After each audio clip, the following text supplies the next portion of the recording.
Sir வணக்கம் sir. வணக்கம் sir. வணக்கம். பேர் சொல்லுங்க சார். வணக்கம். என்னோட பேர் வந்து சுரேஷ் பாபு. நான் வந்து சென்னை உரத் தொழிற்சாலையில் மேனேஜராக இருந்து ரிட்டையர்ட் ஆகிருக்கிறேன். இப்போ ரிட்டையர்மெண்ட்டுக்கு அப்புறம் இந்த ஃபார்முக்கு வாங்கி, இது வந்து மேங்கோ ஃபார்மு ப்ளஸ் வந்து கோழிகளும் வளர்த்துட்டு இயற்கை முறையில் ஃப்ரீ ரேஞ்ச் கோழிகளை வளர்க்குறதாக்காக வாங்கிட்டு இதெல்லாம் வந்து கொஞ்சம் டெவலப் பண்ணிகிட்ருக்கிறேன். எத்தனை ஏக்கர் நிலம்? இது ஆக்சுவலாக இந்த மாந்தோப்பு மட்டும் ஒரு ஏக்கரு, அதுக்கு பின்னால் ஒரு 2 ஏக்கர் இருக்குது. அதில் மரங்கள் நடவு பண்ணலாமான்னு இருக்கிறேன். இந்த 1.5 ஏக்கர், இந்த இது வந்து 1 ஏக்கர். 1 ஏக்கரில் மா ப்ளஸ் வந்து கோழி, தேக்கு கோழி வளர்க்கு. ஏன் இந்த முறையில் தேக்கு கோழி வளர்க்க எதனா காரணம் இருக்குங்களா? இல்லை, ஆக்சுவலாக பார்த்தீங்கன்னா கோழிகளுக்கு வந்து கொஞ்சம் நிழல் தேவை. இப்போ வந்து அந்த நிழல் தேவைங்கிறது நமக்கு வந்து இதில் கிடைக்கும். இப்போ மாமரத்து நிழலில் வந்து அதுக்கு இருக்கும்போது அதில் ஹீட்டு கொஞ்சம் தாக்காமல் இருக்கும். ஸோ இயற்கை முறையில் வளர்க்குறதுக்கு கொஞ்சம் நிழல் இருந்ததுன்னா அதுக்கு வந்து கொஞ்சம் ஈஸியாக இருக்கும் வளர்கிறதுக்கு. கோழி இப்போ எத்தனை வருஷமாக பண்ணிட்டு இருக்கீங்க? நான் ரிட்டையர்ட் ஆனதுலேருந்து பண்ணிக்கிறேன். 2023 பண்ணிட்டு இருக்கேன். 3 வருஷமாக பண்ணிட்டு இருக்கேன். கோழியில் என்னென்ன ரகம் நீங்கள் பண்ணிட்டு இருக்கீங்க? ஆக்சுவலாக பார்த்தீங்கன்னா நான் ஃபியோமின்னு ஒரு ரகம் இருக்குது. ஃபியோமி, ஆமாம், ஃபியோமின்னு ஒரு ரகம் இருக்குது. கருங்கோழி இருக்குது, கின்னி கோழி இருக்குது, வான்கோழி இருக்குது. ப்ளஸ் சிறுவிடை தான் மெயினாக இப்போ ஃபோக்கஸ் பண்ணுறேன். சிறுவிடை குஞ்சுகள் தான் இப்போ வாங்கிட்டு கவர்மெண்ட்லேருந்து சிறுவிடை குஞ்சுகளை பர்ச்சேஸ் பண்ணி மாதவரத்தில் இருக்க தனுவாஸ்லேருந்து சிறுவிடை குஞ்சுகளை வாங்கி சிறுவிடை குஞ்சுகளை டெவலப் பண்ணலாமான்னு கொஞ்சம் ஒரு ஐடியா வச்சுட்டு பண்ணுறேன். அது என்ன சார்? சியோமின்ற ரகமா? ஃபியோமி அது வந்து நம்ம சாப்பிட்றதான கோழி தானே? அது கோழி தான். பட் என்னன்னா அது வந்து கொஞ்சம் டெண்டராக இருக்கும். அது சிக்கன் வந்து டெண்டராக இருக்கும். முட்டைகள் வந்து நிறைய போடும். ஏன் ஒரே ரகமாக வளர்க்காம எதுக்கு இத்தனை ரகம் வளர்த்தீங்க சார்? இல்லை, ஆக்சுவலாக ஒரே ரகமாக வளர்த்துருக்கணும். நான் ஆரம்பிக்கும் போது என்ன பண்ணேன்னா எனக்கு வந்து கொஞ்சம் மிக்சடாகவே வந்துருச்சு. ஃபியோமி இதெல்லாம் வந்துருச்சு. இப்போ தான் அது எல்லாத்தையும் கொஞ்சம் சரி பண்ணிவிட்டு சிறுவிடை மட்டும் பியூராக வந்து கான்சன்ட்ரேட் பண்ணலான்னு சிறுவிடை குஞ்சுகள் வச்சுருக்கேன். இதுக்கு அந்த சிறுவிடை குஞ்சுகள் கொஞ்சம் வளர்ந்த உடனே இதுகள் எல்லாம் இது பண்ணிவிட்டு ஒன்லி பியூர் சிறுவிடை வளர்க்கலாமான்னு ஒரு ஐடியா இருக்குது. ஏன் இந்த ஃபியோமின்ற ரகம் ஏன் நல்லா இல்லையா? இல்லை, ஃபியோமிங்கிற ரகம் நல்லா இருக்குது. ஆனால் என்னென்னா நமக்கு வந்து அதோட அவைலபிலிட்டி வந்து இங்கே கிடைக்க மாட்டேங்குது. நாகர்கோவில் கன்னியாகுமரியிலேருந்து தான் வரணும். அதை மட்டும் தனியாக கான்சன்ட்ரேட் பண்ணணும் அப்படிங்கிறது கொஞ்சம் கஷ்டமாக இருக்குது. கோழிகளோட அவைலபிலிட்டி வந்து நமக்கு அவ்வளோ கிடைக்கல. இங்கே வாங்கிட்டு டெவலப் பண்ணேன். இப்போ வந்து கொஞ்சம் நிறைய இருந்தது, ஒரு 10 இருந்தது. இப்போ எல்லாம் மேய்ச்சலுக்கு போயிருக்குதுங்க. அங்கே ஒன்று இருக்குது பாருங்கள். ஸோ அது அங்கே ஒன்று இருக்குது பாருங்கள். ஸோ இப்போ ஒரு 10 இருக்குது, 10 இருக்கும். எல்லாம் அங்கங்கே இருக்குது. ஃபியோமி சேவல் ஒன்று இருக்குது, அங்கே ஒன்று இருக்குது பாருங்கள் ஃபியோமி. ஏன் அதில் விரும்பாததுக்கு காரணம் என்ன? யார் விரும்பாது? மக்கள் வந்து இங்கே மக்கள் விரும்பலன்னீங்களா? இல்லை, மக்கள் விரும்பலங்கிறது கிடையாது. மக்களுக்கு வந்து அந்த கோழி வந்து அவைலபிலிட்டி வந்து அதிகமாக இன்னும் வரல, அவங்களுக்கு தெரியல, பாப்புலர் ஆகலை. இப்போ நிறைய இடங்கள்ல வந்து தெரியும் அவங்களுக்கு. இந்த முட்டை வாங்குறவங்க எல்லாருமே என்ன பண்ணுறாங்கன்னா கறி கோழிகள்லாம் வளர்ப்பாங்க. இது வந்து வெயிட் வந்து ரொம்ப கம்மியாக இருக்கும். 1 கிலோ தான் இருக்கும் ஒரு கோழி. ஸோ அதனால என்னென்னா கமர்ஷியல் பாயிண்ட் ஆஃப் வியூவில் ஃபியோமியை வந்து கொஞ்சம் யோசிப்பாங்க. பட் ஆனால் அந்த quality of chicken is more than that of இது மற்ற கோழிகளை விட இது வந்து கொஞ்சம் நல்ல குவாலிட்டி வந்து நல்லா இருக்கும். சாப்பிட்றதுக்கு டேஸ்ட்டும் நல்லா இருக்கும், டெண்டராக இருக்கும், ரொம்ப சாஃப்டாக இருக்கும். ஃபியோமி, ஆமாம், ஃபியோமி. ஆனால் அது நாட்டு ரகம் தான். அது ரெண்டையும் மிக்ஸ் பண்ணது. அது வந்து ரோட் ஐலாண்ட் ரெட், இன்னொன்று வந்து எனக்கு கரெக்டாக ஞாபகம் வர மாட்டேங்குது. இப்போ அது ரெண்டையும் மிக்ஸ் பண்ணி கிடைச்சது தான் ஃபியோமி. இதன் மூலமாக தான் சோனாலியே வந்தது. சோனாலி கோழி குஞ்சுகளோட பேரண்ட் வந்து ஃபியோமி அண்ட் ரோட் ஐலாண்ட் ரெட் தான். ரெண்டையும் கிராஸ் பண்ணி தான் சோனாலி கிடைச்சிருக்குது. அப்போ நீங்க இருக்கிற ரகத்துல ஃபியோமின்றது நல்லா தான் இருக்கு. நல்ல ரகம் தான். நம்ம வந்து அதை கான்சன்ட்ரேட் பண்ணி அதிகமாக வளர்க்கணும். இது இங்கே கருங்கோழி இருக்கு பாருங்க. இது கருங்கோழிகள் கொஞ்சம் இருக்குது. இதுவும் கருங்கோழி தான். அடுத்து கின்னி கோழிகள் இருக்குது. அங்கே எத்தனை கோழிகள் வச்சிருக்கீங்க? இப்போ கொஞ்சம் ஒரு 600-700 கோழிகள் இருக்கு. ஏற்கனவே ஒரு 2000-3000 வந்தது. அப்போ நான் முதல்ல ஆரம்பத்தில் வளர்க்கும் போது கொஞ்சம் நல்லாவே ப்ரீட் ஆச்சு.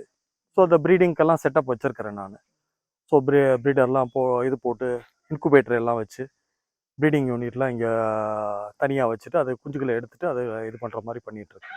ஸோ இருக்க முட்டைகளாக திரும்ப வந்து இதில் வச்சு இன்குபேட்டரில் வச்சு எடுத்துடுற மாதிரி கோழிகள் அடையும் வைப்போம். இப்போ பார்த்தீங்கன்னா அந்த வான்கோழி கூட வந்து பார்த்தீங்கன்னா ஒரு 20 கோழி குஞ்சுகளை சேர்த்து விட்டோம். அந்த வான்கோழி வந்து அந்த 20 கோழி குஞ்சுகளோட அங்கே இருக்குது பாருங்கள். அந்த 20 கோழி குஞ்சுகளோட இருக்கிறதா வான்கோழி அங்கே சுற்றிட்டு இருக்கு பாருங்க. சரி சார், நீங்கள் வந்து இந்த ஃபீல்டுக்கு வந்து ஒரு 3 வருஷம் தான் ஆகுது. ஆமாம். ஆரம்பத்தில் எப்படி 2000 கோழி எப்படி உங்களுக்கு அனுபவம் கிடைச்சது? நஷ்ட பிரச்சனைகள் எதுவும் நீங்கள் சந்திக்கலையா? நீங்கள் நஷ்டம்னு நான் பார்க்கல. ஏன்னா எனக்கு வந்து இன்ட்ரெஸ்ட் இது சின்ன வயசுலேருந்தே கொஞ்சம் இன்ட்ரெஸ்ட்டு. அப்புறம் விட்டு போயிடுச்சு ரொம்ப காலமாக. அப்ப தெரியுமா இவங்கள பத்தி ஏற்கனவே உங்களுக்கு எப்படி ஃபியோமி தெரியாது, நாட்டுக்கோழி ரகங்களை தெரியும். எப்படி ஸோ கோழிகளை வளர்க்குறது, அதுகளுக்கு ஃபுட் எப்படி போடுறது, இது எல்லாமே வந்து ஓரளவுக்கு. ஏன்னா வீட்லேயே வந்து நாங்கள் வந்து அப்போ வந்து இந்த ஒயிட் லெகான்னு சொல்லிட்டு வளர்த்துக்கிட்டு இருந்தோம். ஒரு 30 கோழி வளர்த்தோம். டெய்லி 30 முட்டை கிடைக்கும். அது ஒரு 2 வருஷம் தொடர்ந்து முட்டை போடும். அதனால வீட்டில் முட்டை இருந்துக்கிட்டே இருக்கும். எங்கள் தாத்தா தான் இதை கற்றுக் கொடுத்தது. அவர்கிட்ட இருந்து கற்றுக்கிட்டது. அப்புறம் ரொம்ப நாளாக விட்டு போச்சு. இப்போ ரொம்ப நாள் நினச்சிருந்தது. ஏன்னா சென்னையில் இருந்தப்போ அங்கே நம்ம பண்ண முடியலங்கிறதுனால இங்கே தோட்டம் வாங்கணுன்னே இந்த மாமரத்துக்கு கீழே இதை வளர்க்குறது வந்து கொஞ்சம் கம்ஃபர்டபுளாக இருந்தது. கொஞ்சம் நல்லாவே பெருகுச்சு. எனக்கே ஆச்சரியமாக இருந்தது. நான் வாங்கினது ஒரு 200 300 வாங்கினேன், 1000 ஆயிடுச்சு. 200 1000 ஆச்சு. 1000 ஆயிடுச்சு. வேகமாகவே 1000 ஆச்சு.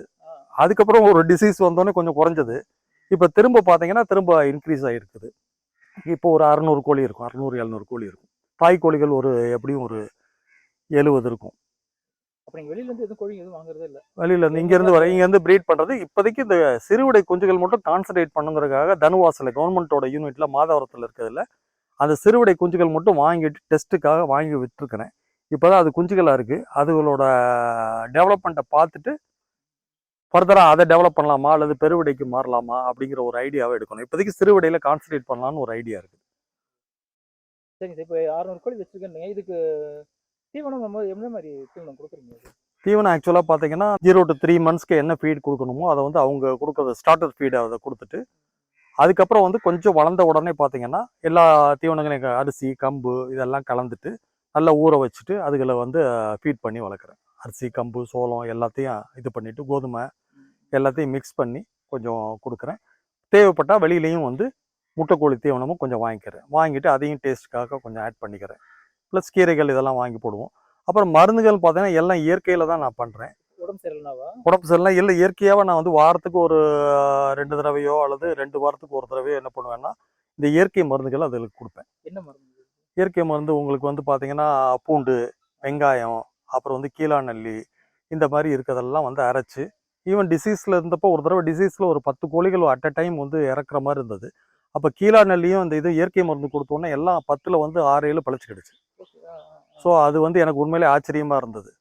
ஆல்மோஸ்ட் டெட்டுன்னு சொல்லி விட்ட கீழே விழுந்ததெல்லாமே வந்து திரும்ப உயிர் பெற்று எழுந்ததுக்கு எனக்கு அது வந்து ஒரு டாக்டரே கூட வெட்டினரி டாக்டரே சொன்னாங்க, சார் இது கொடுங்க அது எந்திரிச்சிரும், ஏன்னா இனிமேல் ஊசி போட்டு கூட காப்பாற்ற முடியாது, நீங்கள் கொடுத்து பாருங்கன்னாங்க. அவங்க இங்கிலீஷ் மெடிசனாக இருந்தால் கூட அவங்க தமிழ் மெடிசன் கொடுங்கன்னாங்க. எனக்கு ஆச்சரியமாக இருந்தது. அவர் பேர் சொல்ல விரும்பல, பட் இருந்தாலும் அவங்க சொன்னது வந்து எனக்கு ரொம்ப ஹெல்ப்ஃபுல்லாக இருந்தது. ஒரு 10ல் வந்து ஒரு 6 வந்து பிழைச்சிக்கிடுச்சு. அந்த டைமில் கொஞ்சம் இழப்பு இருந்தது. அப்புறம் திரும்ப கொஞ்சம் இதுகளுக்கு வந்து அந்த குரூப் இது கிடச்சிருச்சு, இம்யூனிட்டி கிடச்சதுனால கொஞ்சம் சஸ்டைன் ஆகிடுச்சு. அதுக்கப்புறம் இப்போ எதனாலனா கூட நீங்கள் அதை தான் கொடுத்துறீங்க, ரெகுலராக கொடுத்துக்கிட்டே இருக்கிறோம். அதனால் தண்ணியில் கலந்து வச்சுருவோம், சாப்பாட்டில் கலந்து வைப்போம். அது வைக்கிறதுனால எங்களுக்கு வந்து அந்த நோய்ங்கிறது தாக்கம் வந்து இந்த மழை நேரம் வந்துச்சுன்னா கொஞ்சம் இன்னும் கொஞ்சம் எக்ஸ்ட்ரா கேர் எடுத்து பார்த்துக்கணும். மற்றபடி அது இயற்கையாக மேயறதுனால அது தனக்கு தேவையானதை வெளியில் போயிட்டு அங்கே மழை நேரத்தில் சாப்பிட்டுக்கிடுதுங்க. ஸோ அதனால பெருசாக இது வரைக்கும் பிரச்சனை வரல.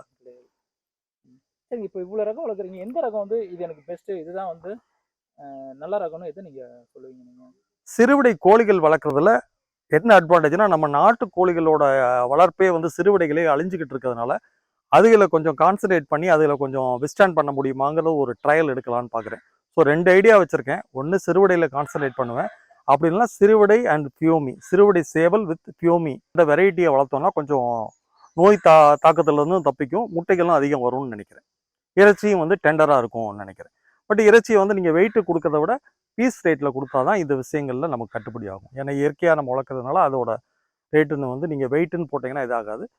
ஹெல்த் கான்சியஸாக வாங்குறவங்களுக்கு இந்த இறைச்சி வந்து நல்லாயிருக்கும் அப்படிங்கிறது என்னோட ஃபீலிங்.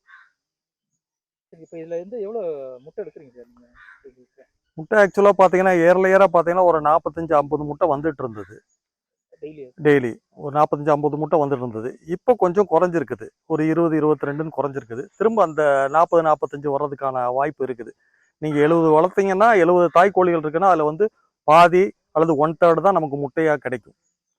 ஏன்னா ஃபுட்டு வந்து அதுக்கு வந்து 100 கிராமுக்கு மேலே எடுக்கிறது தான் வந்து உங்களுக்கு 100 கிராம் சாப்பிட்ணும். அது ஹெல்த்தி ஃபுட்டாக சாப்பிட்ணும். கோழிகள் நிறைய இப்போ ஃப்ரீ ரேஞ்சில் இருக்கிறதுனால அதுகளுக்கு வந்து முட்டை போடுறதுக்கு வந்து எனர்ஜி எல்லாம் வந்து நடக்கிறதுல வேஸ்ட் ஆகிறதுனால முட்டை போடுற திறன் வந்து கொஞ்சம் குறையும்.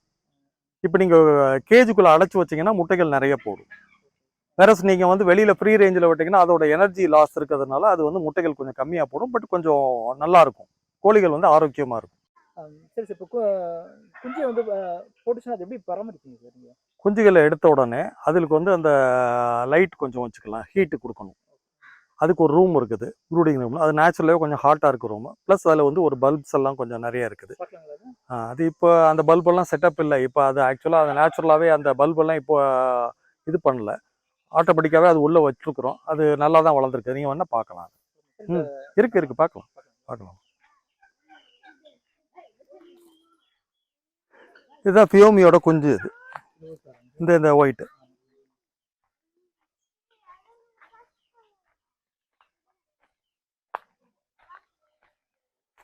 இந்த அங்கே ஒரு ஃபியோமி இருக்கு பாருங்க, ஒயிட்டு. அந்த கலரில் தான் இருக்கும். அது ஃபியோமி தனியாக தெரியும். இது கின்னி கோழி. இது வந்து எப்படின்னா அந்த தோட்டத்துக்கு காவலன் மாதிரி. தோட்டத்தில் ஏதாவது பாம்பு வந்துச்சுனாலோ மற்ற புதுசாக ஏதாவது உயிர்கள் வந்தாலும் அதுக்கு வந்து அதுக்கு பாதுக்கிடுங்க. அதுக்கெல்லாம் சவுண்டு கொடுக்குங்க அதுக்கெல்லாம். இது வந்து இந்த ரூமு. இல்லை இது வந்து ஆக்சுவலாக குஞ்சுகளுக்கு இல்லை குஞ்சுக்கு வளர்ந்துருச்சுங்க. ஹீட் கொடுப்பீங்களா? ஆமாம், ஹீட் கொடுக்க இந்த பல்ப் இருக்கு பாருங்க, அதை கொஞ்சம் மாற்றி போட்டு கொடுப்போம். இப்போ கொஞ்சம் வளர்ந்ததுனால தேவைப்படல ஹீட்.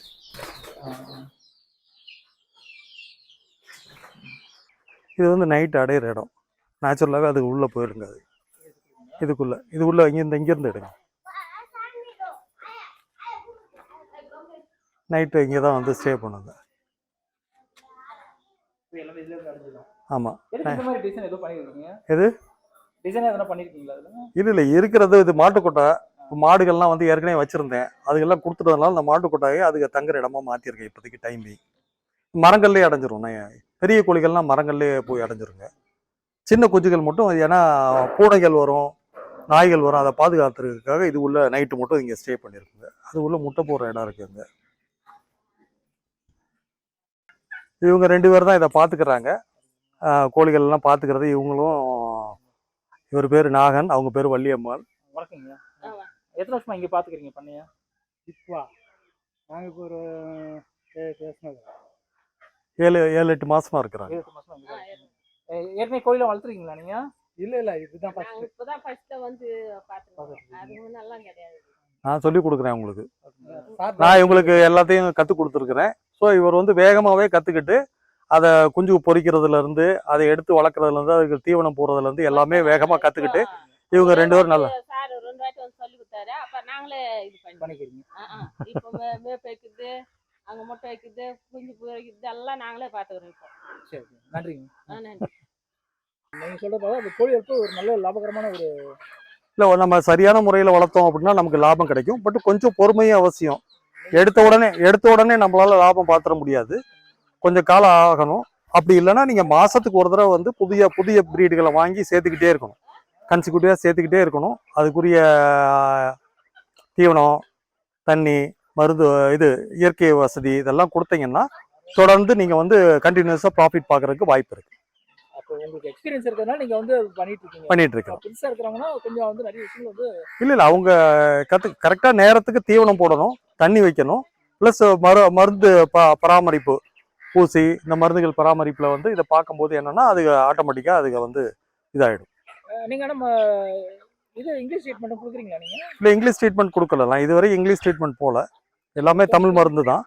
அதில் வந்து இந்த கீழா நல்லி, ஸோ இதெல்லாம் கொடுக்கும்போது இந்த பூண்டு, வெங்காயம் இதெல்லாம் கலந்து அரிசியோட கலந்து அல்லது கோதுமையோட கலந்து கம்போட கலந்து அல்லது அது கொடுக்குற தீவனத்தோட கலந்து கொடுக்கும்போது அது எல்லாம் கொஞ்சம் நல்லாவே இருக்கு.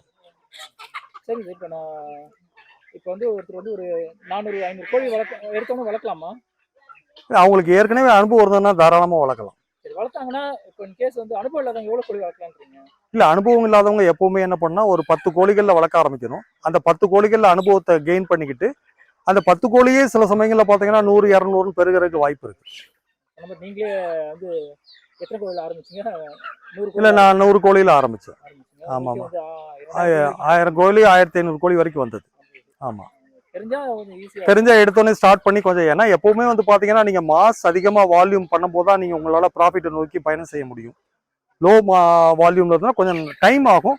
பட் கருத்தாக பார்த்துக்கிட்டோம்னா அந்த வேலையை கற்றுக்கிட்டு அதுக்கப்புறம் நம்ம லாபம் சம்பாதிக்கான வாய்ப்பு இருக்குது. இப்போ தீவனத்தை பொறுத்தவரை பார்த்தீங்கன்னா உங்களுக்கு கொஞ்சம் செலவுகள் இருக்குது. மாதம் வந்து ஒரு 5000 6000 ரூபாய் வரைக்கும் செலவுகள் ஆகும். ப்ளஸ் இங்கே இயற்கையாக மேயிற இடத்துல மழை பெஞ்சதுன்னா அந்த புழு பூச்சிகள் வரும், கரையான் வரும், அதெல்லாம் சாப்பிட்டு கொடுங்க. ஸோ கொஞ்சம் காலையில் கொஞ்சம் ஃப்ரீ ரேஞ்சில் மேய்ஞ்சிட்டு வந்த பிறகு ஒரு ப்ராப்பராக ஒரு 2 3 தடவை தீவனம் போட்டால் போதும். ரொம்ப ட்ரை சீசனில் சம்மர் சீசனில் அதுக்கு ஃபுட்டு கிடைக்காது. அப்போ ஃபுட் காஸ்ட் கொஞ்சம் இன்க்ரீஸ் ஆகும். போட்ட காசு எடுக்க முடியுமா? ஃபுட்டுக்கு போட்டதை எடுக்க முடியுமான்னு கேட்குறேன் சார். இல்லை ஓரளவுக்கு எடுக்க முடியும். பட் வால்யூமை ரைஸ் பண்ணால் தான் எடுக்க முடியும். வால்யூம் எந்த அளவுக்கு இருக்கோ அந்த அளவுக்கு தான் ரைஸ் பண்ணால் தான் எடுக்க முடியும். எவ்வளோ வால்யூம் வந்தால் நம்ம வந்து கொஞ்சம் நல்லா லாபகரமாக இருக்கும் அப்படின்னா எவ்வளோ கோழி வளர்க்கலாங்க? இல்லை கோழிகள் வந்து இப்போ நீங்கள் லாபமாக வளர்க்கணும் அப்படின்னா ஒரு 1000 கோழிகள் வளர்த்தீங்கன்னா தான் லாபம் பார்க்க முடியும். அதுக்கு எவ்வளோ இடம் வேணும் சார்? ஆக்சுவலாக பார்த்தீங்கன்னா ஒரு இடங்கள் வந்து பெரிய கோழிகளாக இருந்தால் 1000 கோழிகள் வளர்க்கணும்னா எப்படி ஒரு அடைச்சி வளர்த்தீங்கன்னு வச்சுக்கோங்களேன், ஷெட்டு மாதிரி அடைச்சி வச்சிங்கன்னா ஃபுட் காஸ்ட் அதிகமாகும். பட் உங்களால் வந்து அதுகளோட எனர்ஜி லாஸ் ஆகாமல் முட்டைகள் நிறையா உற்பத்தி கிடைக்கும், ப்ளஸ் லாபமும் கிடைக்கும். 1000 கோழிகள் கூட வளர்த்துடலாம் அடைச்சி பண்ணை முறையில் வளர்த்தீங்கன்னா. ஆனால் ஃப்ரீ ரேஞ்சில் வளர்த்தீங்கன்னா நீங்கள் நிறைய கோழிகளை வந்து ஃப்ரீ ரேஞ்சில் வளர்க்க முடியாது, ஏன்னா அதுக்கு இடம் பத்தாது. ஸோ ஃப்ரீ ரேஞ்சில் வளர்க்கும் போது என்னன்னா நீங்கள் கொஞ்சம் அதில் கன்ஸ்ட்ரெயின்ட் இருக்குது. ஃப்ரீ ரேஞ்சில் சில அட்வான்டேஜும் இருக்குது, டிஸ்அட்வான்டேஜும் இருக்குது. இல்லை உங்களுக்கு தெரிஞ்சு எது பெஸ்ட்? நீங்கள் ஃப்ரீ ரேஞ்சில் வளர்க்குறீங்க, அடைப்பு எது உங்களுக்கு வந்து எனக்கு இது இல்லை ஆக்சுவலாக பார்த்தீங்கன்னா ஃப்ரீ ரேஞ்சில் வளர்க்குறது சில கோழிகள் வந்து ஃப்ரீ ரேஞ்சில் செட் ஆகும். சில கோழிகளை நீங்கள் வந்து அடைச்சி வளர்க்கும் போது முட்டைகளோட உற்பத்தி வந்து அதிகமாகும் போது உங்களுக்கு வந்து அந்த முட்டை உற்பத்தி மூலமாகவே நீங்கள் வருமானம் வர ஆரம்பிச்சிடும். நீங்கள் வெளியில் விட்டுட்டீங்கன்னா முட்டையோட எண்ணிக்கை குறைஞ்சிரும். அடைச்சி வளர்க்கும் போது முட்டையோட எண்ணிக்கை அதிகமாகும். இல்லை உங்களுக்கு எதுக்கு செட் ஆகிருக்குன்னு கேட்குறேன். இல்லை எனக்கு வந்து ஃப்ரீ ரேஞ்சு தான் இது வரைக்கும் பண்ணிட்டு இருக்கேன். நான் திங்க் பண்ணிட்டு இருக்கிறேன் அடைச்சி வளர்க்கலாமான்னு சொல்லிட்டு. அந்த ஷெட் அதுக்கு தான் போட்டிருக்கிறேன், அங்கே ஒரு ஷெட்டு.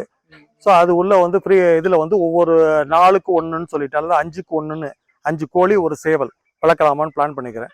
ஒரு 100 கேஜி மாதிரி போட்டு அந்த மாதிரி வளர்க்கலாமாங்கிற பிளான் பண்ணியிருக்கிறேன். அப்படி வளர்த்ததுன்னா நான் வந்து அந்த சிறுவிடைனா சிறுவிடை, பெருவிடைனா பியூர் பெருவிடை, பியோமினா பியோமி, இந்த மாதிரி தனித்தனியாக பிரிச்சிடலாமாங்கிற ஒரு ஐடியா இருக்குது. இதை விட அது அடைச்சி வைக்கிறதே பெஸ்ட்டுன்னு. அடைச்சி வைக்கிறதுல உங்களுக்கு லாபங்கள் கிடைக்கிறதுக்கு வாய்ப்பு இருக்குது. ஃப்ரீ ரேஞ்சில் அதுகளுக்கு வந்து தீவன செலவு கொஞ்சம் கம்மியாகும். நீங்கள் அடைச்சி வச்சீங்கன்னா தீவன செலவு அதிகமாகும். அது வந்து முட்டையில எடுத்துக்கலாம். ரெண்டும் ஈக்குவலண்டாக தான் இருக்கும். ஆனால் என்னன்னா இதில் அடைச்சி வளர்க்கும் போது என்னன்னா நோய்வாய்ப்படுறதோ அதுகளுக்கு வந்து காத்தோட்டம் இருக்கணும், ஃப்ரீயாக இருக்கணும். ஸோ அடைச்சி வளர்க்கும் போது அந்த பிரச்சனைகள் இருக்கும். ஃப்ரீ ரேஞ்சில் அந்த பிரச்சனைகள் இருக்காது. நோய் தாக்குதல் கொஞ்சம் கம்மியாக இருக்கும். அடைச்சி வளர்க்கும் போது நோய் தாக்கங்கள் கொஞ்சம் அதிகமாக வரும். நிறைய விஷயம் வந்து பண்ணிக்கோங்க. கோழி வளர்ப்பு வந்து அனுபவம் இருந்தால் மட்டுமே வந்து எடுத்து வந்து தைரியமாக பண்ணலாம். அப்போ தான் வந்து லாபம் பார்க்க முடியும் அப்படின்ற விஷயத்தை வந்து சொல்லியிருக்கீங்க. நான் கேட்ட கேள்விக்கு நிறைய விஷயம் என்கிட்ட பகிர்ந்தீங்க.